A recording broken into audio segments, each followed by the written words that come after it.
So yung mga boss, update po tayo sa mga unit nyo. So natapos na po ng ating team. Napinturahan lahat ng mga pana nyo. After 2 days po, natapos na po natin. So bukas po mga kaspiro, maglalagay po tayo ng pangalan sa inyong mga unit. So ito po pala yung mga pana nyo mga kaspiro. So ito na po yung mga pana nyo mga kaspiro. Yan. So meron tayong mga neon green, blue, dark blue, candy red, pink. Yan na po.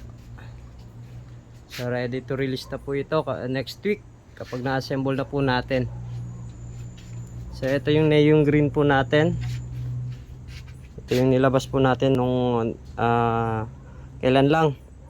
So meron nag-request na ganito din yung kulay. Then meron tayo dito ito yung light blue. Ito po siya. Ito po siya mga kaspiro.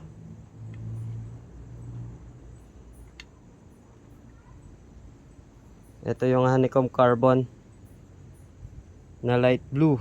Ito po siya.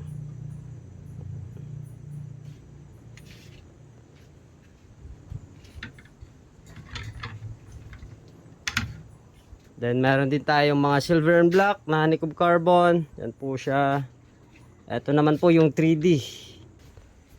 Ito yung 3D carbon natin. Bali hydrocarbon po ito mga kaspiro, hydro dipping yung ginawa po natin. So tinakpan po natin yung handle niya ng papel para hindi po natin ma-hydrocarbon. Makulayan. So marami tayong mga kaspiro na mga orders na more on hydro dipping na kulay.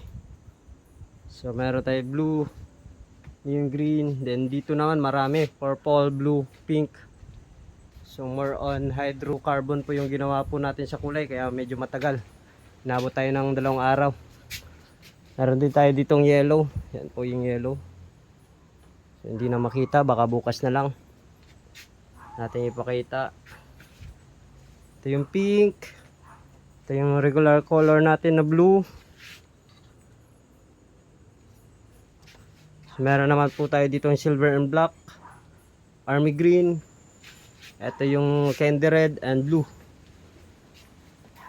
So yun lang mga kaspiro, bali bukas po lalagyan po natin ng pangalan at itong mga unit para malagyan na po natin ng top coat para next week hopefully matapos na po natin ma-assemble and ma-release. So yun lang mga kaspiro, ito lang yung update and dive safe po.